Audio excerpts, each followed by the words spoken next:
Vamos lá, pessoal, continuando. Vamos para a sexta questão de hoje, né? Já resolvemos 5 questões, vamos para a sexta de hoje. A forma de auditoria que pressupõe a utilização de indicadores de desempenho para a fundamentação da opinião do agente executor das ações de controle é denominada auditoria simplificada. Está lá no quadro, né? A gente viu. Essa questão foi elaborada pela Carlos Chagas em 2007. Não tem segredo aqui. Cai alguma questão de formas de auditoria governamental, sugiro a você que abra o seu caderninho, esquematize o que a gente falou aqui, faça um resumo da aula de hoje e coloque lá, porque não tem como errar, vocês estão vendo. A gente viu que a auditoria simplificada é uma forma simplificada da auditoria direta. Quem trabalha lá é a moçada que atua no sistema de controle interno e que é uma auditoria que normalmente se utiliza dos recursos da tecnologia da informação ou trabalha simplesmente com análise documental de processos e se utiliza de indicadores de desempenho, porque a relação custo-benefício não compensa deslocar a equipe ao órgão. Às vezes o órgão é muito pequeno, sai mais caro deslocar a equipe do que o próprio resultado da auditoria. Então, a relação custo-benefício não compensa, né, faz com que não compense o deslocamento de uma equipe, se audita de modo simplificado. Para tanto, é muito importante você ter indicadores de desempenho para poder fazer estudo de performance do órgão ou unidade examinada. Então, vamos nós aqui, de novo, para esse cabeçalho e fotografar a questão. A forma de auditoria que pressupõe a utilização de indicadores de desempenho para a fundamentação da opinião do agente executor das ações de controle é denominada auditoria simplificada. Letra E, o gabarito, né? Letra E. Turma, se vocês tiverem qualquer dúvida ou qualquer problema em baixar esses arquivos, essas listas de exercícios, não tem problema, é só passar um e-mail para mim, anapaula@euvopassar.com.br, que eu mando a lista. Muita gente me pede que eu encaminhe as listas antes de dar as aulas. Eu não faço isso, porque a cada aula, cada vídeo que eu gravo, eu organizo o exercício adequado, eu organizo digamos, o curso flui à medida que eu vou gravando os vídeos. Então, tenha paciência, tá certo? Tenha paciência que o fruto só dá no seu tempo. Então, vamos nós. Eu já estou na sexta questão de hoje, vou resolver 8 questões. Hoje mesmo eu formatarei essas questões para mandar para o João, tá certo? Se vocês tiverem qualquer dúvida na localização do arquivo de questões, passa o e-mail para mim que eu mando para vocês, não tem grilo algum, viu? Então, e tenha paciência. Ana Paula, mas o concurso de Pernambuco, agora em fevereiro, não vai dar tempo você gravar todos os vídeos, o que é que eu faço? Recomendo a vocês, né, que dê uma olhada no meu livro de auditoria governamental, bem fininho, direto ao ponto. Sua grande vantagem é que tem várias questões de concurso, os gabaritos são comentados. Então, se você tem pressa, aconselho que assista aos vídeos e dê uma lida no meu livro, não é porque seja meu não, mas eu acho que ele é direto ao ponto. Porque o problema da auditoria governamental, pessoal, é que os autores enrolam, vão lá em Pernambuco para depois descer para o Rio Grande do Sul. Menino, é um negócio tão assim, tão cheio de palavras que cansa. A proposta do meu livro foi ser objetiva nas palavras, assim, são poucas palavras, os parágrafos são muito curtos, para ir direto ao ponto, para que o leitor, ele fotografe aquilo que realmente interessa para as bancas, tá certo? Então, vamos nós aqui. Bom, vamos agora para o quadro e a gente vai revisar o conceito de governança para avançar em termos de questões. Vamos para o quadro. Vamos lá, pessoal. Bom, a gente viu na aula passada, nós vimos na aula passada que a governança no setor público, né? Isso começou a ser discutido a partir da emenda constitucional de número 19. Essa emenda constitucional de número 19, ela tem raiz lá no Decreto-Lei 200, porque há autor que diz que a reforma gerencial no Estado brasileiro, ela começa com o próprio Decreto-Lei 200, porque o Decreto-Lei 200, ele fala de controle, ele fala de planejamento, e governança tem a ver com o quê? Com condições administrativas. A governança corporativa governamental ou governança corporativa no setor público tem a ver com o quê? Com condições, eu resumo isso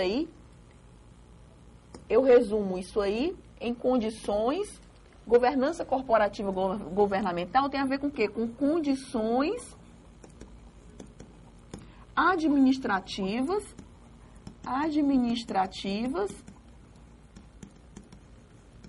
para o exercício do mandato.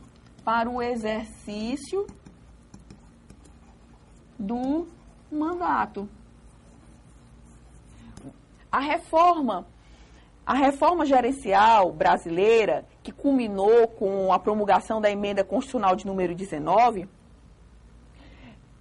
ela ocorreu porque Bresser Pereira, que foi quem liderou esse processo, Bresser chegou à conclusão que o Brasil muitas vezes tinha governabilidade. Ou seja, havia condições políticas, governabilidade, condições políticas para o exercício de um mandato. Bresser chegou à conclusão que no Brasil muitas vezes tinha governabilidade, os governantes tinham bancada, tinham condições de governar, mas não tinha um aparato administrativo adequado. A máquina era muito engessada, muito presa.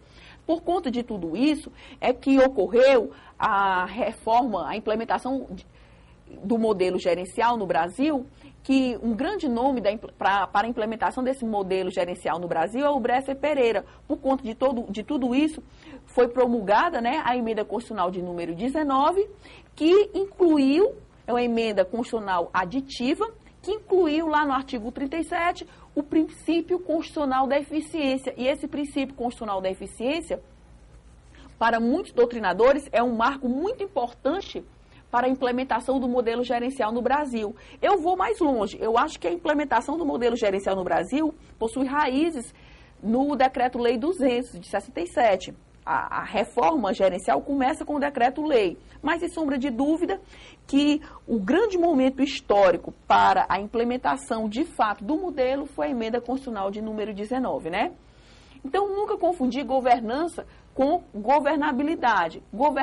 Essa história de diferenciar governança de governabilidade já caiu até numa prova escrita da ESAF. Governança corporativa governamental, governança corporativa no setor público, tem a ver com o quê? Com condições administrativas para o exercício do mandato. Ideias-chave: transparência, equidade, que é sinônimo de justiça, né? Transparência, equidade, prestação de contas, responsabilização. Transparência, prestação de contas, responsabilização, tudo isso tem a ver com accountability. Governança passa pela noção de accountability.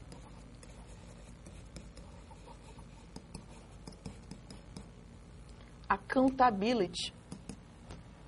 Pessoal, de novembro e dezembro de 2009, entre novembro e dezembro de 2009, tem uns artigos meus lá no site, né? Tem uns artigos meus lá no site do Eu Vou Passar, novembro a dezembro de 2009, eu escrevi uns artigos bem pequenininhos exatamente sobre accountability. É bom vocês darem uma olhada, viu? Porque essa história, esse conteúdo de governança corporativa tem muito a ver com o estudo de accountability. Aqui e acolá isso cai nos concursos. Entre novembro e dezembro de 2009, tem uns 2 ou 3 artigos meus exatamente sobre accountability, que tem a ver com governança, porque accountability tem a ver com o quê? Falou de accountability, você fala de transparência, você fala de prestação de contas, você fala de responsabilização, e tudo isso, transparência, prestação de contas, responsabilização, é pressuposto o quê? De governança, é ideia-chave de governança. A equidade também, que é o ideal de justiça, também passa pela noção de, também é uma ideia-chave de governança, não é isso?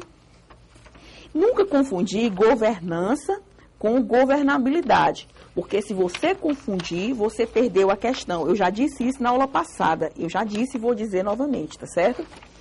O que é governabilidade? Ah, Ana Paula, tudo demora muito, tu perde muito tempo. Mas isso é tão importante, pessoal, que acredita que já caiu numa prova escrita da ESAF. Não dá nem para acreditar, mas é verdade, né? Governabilidade. O que é governabilidade? Governabilidade. Condições políticas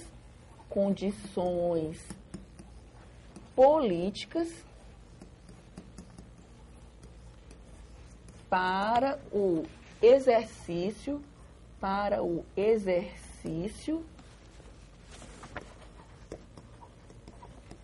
do mandato. Às vezes o governante tem governabilidade, às vezes um país tem governabilidade, mas não tem governança. Para a coisa pública funcionar bem, há que se perseguir tanto a governança como a governabilidade. Tem que ter uma bancada de sustentação das ideias do governo, mas tem que ter o quê? Também condições administrativas para poder implementar essas ideias. Agora, voltando para mim, né? Vamos resolver uma questão bem ligeirinho. No processo de governança, a nossa 7ª questão de hoje. Essa questão caiu no TCE aqui do Ceará, para o concurso de analista de controle externo, que foi realizado em 2008 pela Fundação Carlos Chagas. No processo de governança corporativa governamental, são elementos que identificam a boa conduta e podem compor o código de ética. O quê? Vamos lá, letra A, integridade. Pode ser negligência, nem pensar. Essa questão é uma questão até idiota. Negligência, consagrar lá no código de ética negligência, nada a ver. Ora. B, relacionamento cordial, tudo bem. Subjetividade, não. Tem que se perseguir a objetividade, né? Você não quer tratar as pessoas com justiça, com equidade? Como é que você vai agir com subjetividade? Falso. Integridade, não. C, probidade. Código de ética tem que traçar diretrizes de honestidade, de uma conduta honesta, sim. Propriedade, sim. Objetividade e integridade, verdadeiríssimo. D, centralização, transparência e evidência. Centralização foge aos ideais da reforma administrativa, não tem nada a ver. É, pior de todas, parcialidade, não. O que é que se busca? Imparcialidade, né? Imprudência, não, a letra E não tem nem condição de ler, que ela é muito doida. Então, vamos fotografar, escabeçar ele direto para a resposta correta. No processo de governança corporativa governamental, são elementos que identificam a boa conduta e podem compor o código de ética: probidade, propriedade, objetividade e integridade. Porque tudo isso que foi lido agora tem a ver com as ideias-chave de auditoria, de governança. Quais são as ideias-chave de governança? Transparência, equidade, prestação de contas e responsabilização. Vou ler mais uma vez, tá certo? No processo de governança corporativa governamental, são elementos que identificam a boa conduta e pode compor um código de ética. O quê? Probidade, propriedade, objetividade e integridade. Verdadeiríssimo. Até daqui a pouco, tá certo?